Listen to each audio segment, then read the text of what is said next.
ICRT FM 100. I'm Joseph Lynn, right here on the Jam, and thank you for joining us. And I know you guys have been waiting for their arrival, and they're finally here. By the time this airs on the radio, it would be one day after their performance, so hopefully you already enjoyed their party at Luxy last night. But please welcome, they have Far East faces, they are finally in Far East, and they are Far East Movement. What's going on, y'all? I'm Kev Nish. What up, y'all? I'm Jay Spliff. What's up? I'm DJ Berman. And I'm Progress. Alright, man, it's so cool to have you guys here. Thanks for having us. I know you guys were on ICRT about a month or two ago, but it's better to meet in person here. Yeah. Let's talk about a lot of things. I mean, you have time here. You know, this has been a lot of, there's been a lot of attention for the Asian community and now the international community about your success. So let's go back to how this all started. I mean, what got yourself, each individual, into becoming artists, and how did you guys meet? Well, you know, we were all friends, and either after high school or work, we would just meet up in downtown LA and take an old computer up to an attic. We tell the story a lot. Right, I'm sure. And just teach ourselves how to make music. Because, you know, at the time there was no YouTube tutorials, we really didn't have money to go to class. So, you know, it was just kind of point and click and figure it out. And one of the first songs we ever did was a song called The Far East Movement. And a lot of people think, okay, where'd you guys get your name from? Is it because of your heritage? And really, the song was a completely different concept. The song was about growing up in a very multicultural LA, kind of the new generation of kids where, you know, your crew has Latino, African American, Caucasian, I mean, you know, being from LA, and you party together, you play together, you work together, and that essence, we felt like that was FM, that was a Far East Movement. And Jay Spliff kind of blurted the name out randomly when we were freestyling, Far East Movement, so it became the name of a song, which was a terrible song. We deleted it. Anyone that has it will die. Just kidding. But that song ended up, we realized it was more important than being a song. It was really represented our way of thinking and how we live. So we called it that. Then from then it was, you know, a grind. It was a slow, steady, boiling grind of meeting people along the way. We were fortunate enough to meet DJ E-Man, who was a huge mentor to us. And finally, we were linked up with these producers, The Stereotypes, and our management, Stampede Management, which is Ted Chung and Russell Rudeau. And that team together brought us into Interscope off of the song Girls on the Dance Floor that was really getting a buzz and got us our deal. And for us, it was kind of a dream come true because me and Progress used to intern at Interscope. We would, you know, get lunch and make copies all day, and we knew that that would be the label to be at. And from then, things kind of really just started taking off. Okay, well that's about forming Far East Movement right here. But what about, you know, getting into the music industry? Was it because you guys loved clubbing individually, or you loved music? You got like going to karaoke bars, or was it purely just to impress girls? That type of thing. Like, how did you initiate, you know, getting into music? We were all very obsessive fans of music. I mean, I know growing up, we remember our first official hip-hop concert together. We all got tickets to go watch Kanye West and Dilated Peoples at the House of Blues. And we were in the crowd, and we said one day, we were watching that show, saying one day we're going to be on that stage. I don't know, like, this is before we recorded. It was, dude, wouldn't that be crazy?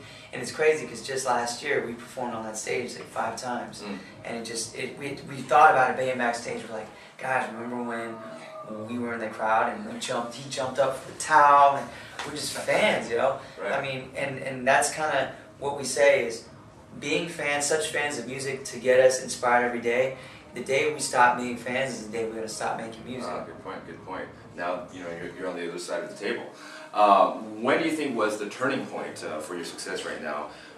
Was it, you know, being featured on Tokyo Drift? Was it joining, you know, Cherry Tree Records?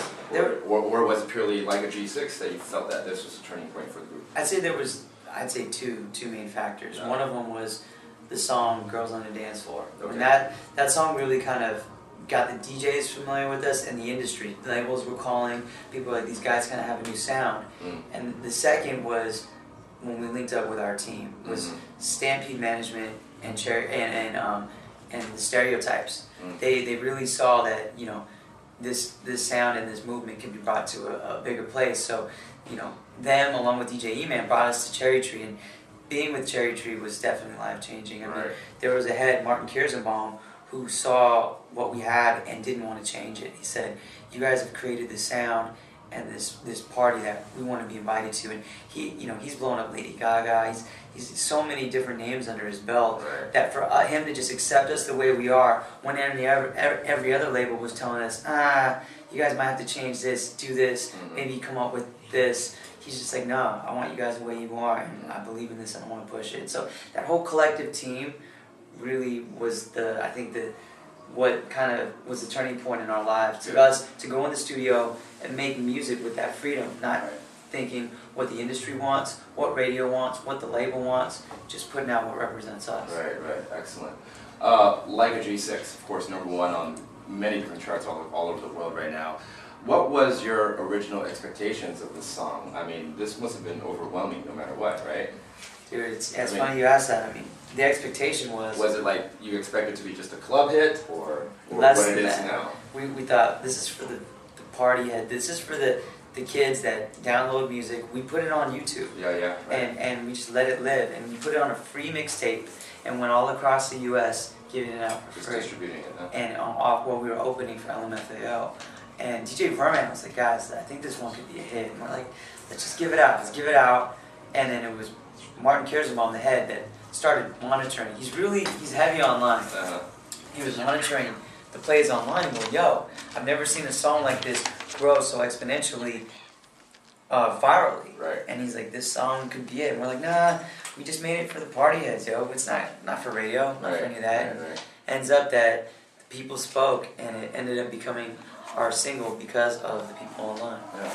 I can speak from experience because I was back in LA last year, and I knew of your music since a couple of years back, and then when you guys released Like a G6, I said, wow, this is going to be at least a club anthem. I went back to LA, I went to the mall, and they started playing it at various like fashion stores too. Wow. And I was like, okay, this might have a chance to go national, and then a couple months later, sure enough, it was on the top 40 charts. And now it's like everywhere. So thank you for supporting. No. This is excellent. Appreciate it. Excellent job. Now, tell us about the second single, Rocketeer, with Ryan Tedder. Was that a natural selection for being a second single release? It wasn't. It was a. It kind of differentiates yourself from Like a G6. Right? It was a very conscious decision by our team and by us as artists. One, we had Girls on the Dance Floor out. Like a G6, people were like, that's their first song. We were becoming, in our eyes, just a club group. Right. When Free Wired as a whole, as an album, as a sound, as a way that we think, was inspired by such diverse, styles of music. We grew up on hip hop, electronic, alternative rock. For us, it's how do we mash all that up together. So we thought we could put out another club song, but we would truly be that club group, or we can put out something that's going to change the way people think about us. And it was a risky move because a lot of people don't even connect the two songs.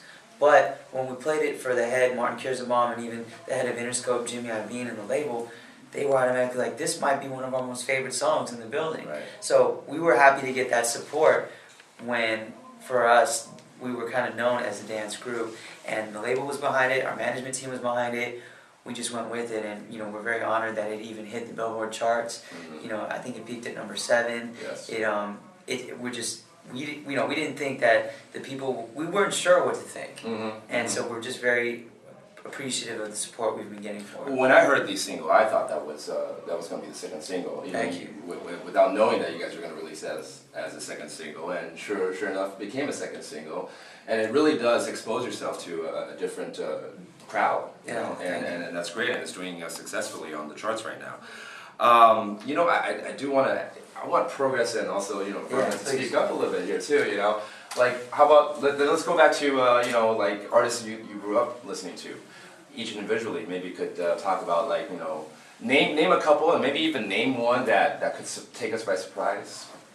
Like you like High School Musical or something, something like that, or Bocelli or something, Andre Bocelli's. He's good, Our music taste is all over the place.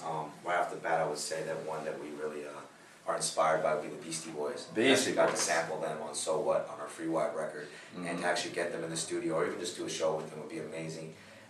They're like original free wired thinkers, just always thinking outside the box. So that'd be great. Right. I love Linkin Park. Of course. Smashing Pumpkins are great. Snoop Dogg from the West Coast, of course. Right. There's a lot of new stuff these days. It's actually really cool. Like Right. one of our label mates that we're on tour with, Robin. She makes amazing pop music. Just an amazing writer, great melodies, and Skrillex and the dubstep movement. There's just a lot of great music out there. Okay, so that's progress right there. How about DJ Vermin, who you used to work with Power 106? I still do work. You still with do? Power, Wow, so- excellent. Okay, so we're in the same field here. Yeah. So being on before being radio and being a big club DJ, Right, I was a turntablist. So right. I would listen to DJ Qbert, D Styles, Invisible Scratch Pickles, Mixmaster Mike. So Uh-huh. I would go on YouTube stuff, try to learn different type of scratches, and just try to become a good battle DJ, because that was something I was really looking forward to. And I would go buy their DVDs and try to learn how to do a crab to an orbit flare, Right. juggle the beats, Right. and from then I try to incorporate that in my radio programming and club scene. So those are like my two biggest Okay. items right there. Pretty standard stuff there. Anything surprising, like maybe a big fan of Miley Cyrus or something like that? Well, I mean, I listen to all types of music. All types of music, so, yeah. But I love R&B. I love a lot of Okay. like R&B, like Jodeci. We'll be in the tour bus and you hear Keith Sweat. Okay, there you go. And how about Jay right here? I mean, just growing up in the West Coast, of course, he says Snoop Dogg, and I want to say, rest in peace to Nate Dogg. We just forgot news that he passed away today. Yeah.